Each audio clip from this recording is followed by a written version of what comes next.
he used the words brain dead. That's what he said to us. When somebody says something is dead, you basically either give up or don't believe it, one of the two. I think I was the one who didn't believe it. Visiting with him, spending time with him, I could see that there were things that no one else could see that I could see. I cannot imagine how insufferable that should be, yes, to see yourself, your life going by, and many people assuming that you don't even hear, that you don't even see, that you don't even feel. If they're discounted as not understanding anything, brain damage, they're vegetative when they're really not, and they understand what's going on, it's got to be even tougher if they've got people around them that don't believe that they're even there.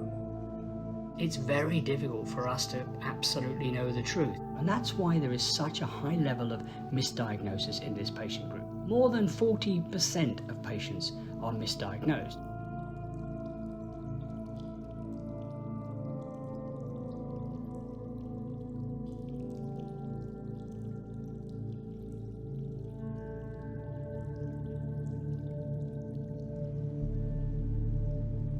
I always felt that he understood what I was saying just by his eyes and his facial expression. I always knew that he understood. To convince other people was harder.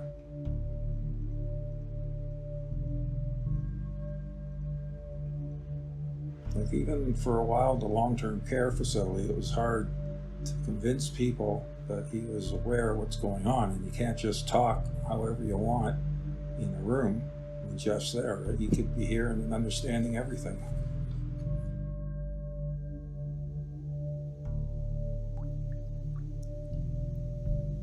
The only thing they told us is just he has a massive brain injury. He's pretty much going to be in vegetative state. The best outlook would be for him to go to a long-term care and just be there.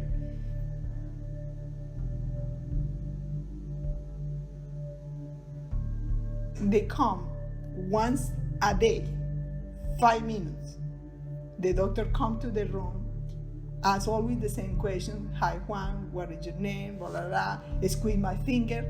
The same thing. 5 minutes. Gone. From his perspective, nothing was there.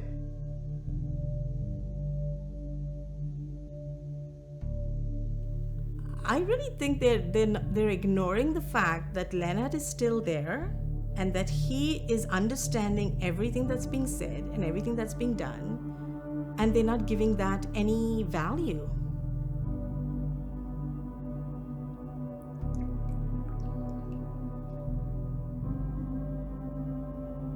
Oh, it's a reflex. I have learned to differentiate between what a reflex is and what Leonard's trying to do.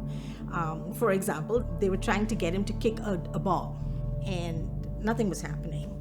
And then finally, Leonard coughed really hard, and when he coughed so hard, his entire body moved, and he kicked the ball. And I was told that's a reflex.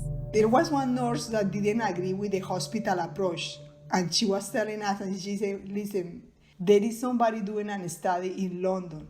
Contact them. What Dr. Owen was doing was something different than I'd seen before. It wasn't a drug-related thing. It was what's actually happening within the brain. Even if somebody is lying there with their eyes wide open, unless they can make a response, you don't actually know that they're aware. So we use brain imaging techniques like fMRI, and we use it to try and elicit responses from the patient's brain. So a typical example would be, we'd put a patient into the scanner and we'd say, well, please imagine playing a game of tennis. And what happens if the patient is aware is that they start to think about playing a game of tennis, and that activates a part of the brain known as the premotor cortex. And if a patient can activate their brain in this way, we can draw exactly the same conclusion one would draw if a patient was able to squeeze your hand or blink an eye. My hope, like I'd said, was to be able to communicate with Leonard to find out, number one, that he was still there, because everybody said he wasn't. I just wanted to know if the brain is there. Is this really a dead brain, or is it a brain that has some activities? They actually phoned me with the results. Yeah, the overall conclusion was that he is aware. And it was more confirmation on what I believed inside. He's thinking, he's listening, he's understanding. They told Jeff to pretend he's squeezing a ball in his right hand. Well, the signals were coming from his brain correctly, but not going down the arm. But he's actually sending that signal, but it's not getting through. He actually said after he did all the tests, nothing was conclusive from his perspective, so he didn't give us any hope. Tesoro mío, mírame, mi amor. Look at me. Look at me, mi amor. Look at me. ¿Me puedes mirar, mi corazón? Look at me. Look at me, mi amor. Look at me. Mi amor. Mírame. Mírame, corazón. Eso es. Mírame muy bien, mi corazón. Así es. I was trying to move and speak like all the time. Then I remember being there, like just in the hospital for like months on end. I remember feeling trapped in my own body.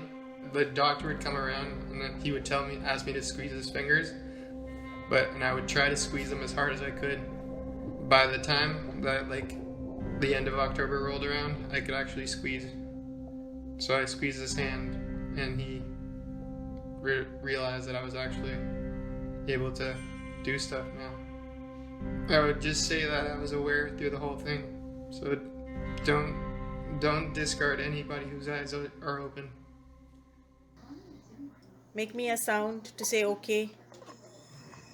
Make a sound for me to say okay, you're watching the news. He explained that the results that he got were not results that he was hoping for. So there is still that unknown, and I think that's where faith comes into play, that's where love comes into play, that's where your relationship with somebody comes into play, that science cannot support any one of those things. And there is that part in between that Jeff fits into, and probably a lot of other people. And if people don't recognize it, then imagine what those people that are in that gray zone feel. In many ways, that's what we're trying to return to people. We're trying to give them that sense of, you are still a person, you are still contributing to life. It sort of goes way beyond just the black and white as, is this person aware or not? I just got to a point where I was not going to give up, and I was not going to let anything stop me from believing that things would change for him. I found her hanging by a rope. He took his knife to cut it down.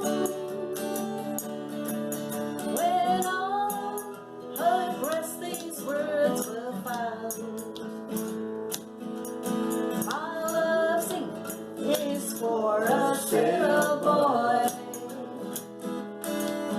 who sails across the deep blue sea. I often write and think of you, but he never writes or thinks of me. I wish I never had been born, when all my troubles would have gone. So dig a grave and dig it deep, and lay sweet lilies at my feet. So long, ye maidens, bear in mind, a sailor's love is hard to find. And if you find one